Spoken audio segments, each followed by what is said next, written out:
Vice President Sara Duterte, sinurpresa niya ang Barangay Fatima sa Cebu City.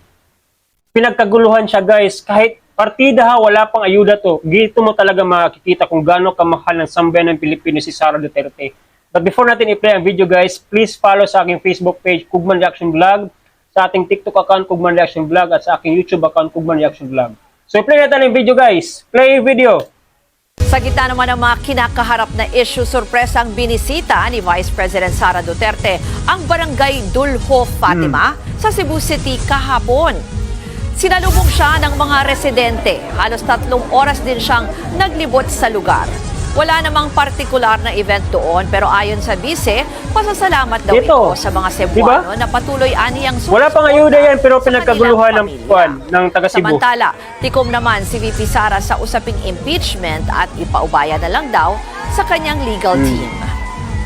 Ibili nato na sa mga abogado no ang istorya sa impeachment, particularly sa defense sa ako ang impeachment, ilahaman ng trabaho o ang mga abogado po ang mas nakasabot kung unsa ang proseso sa impeachment.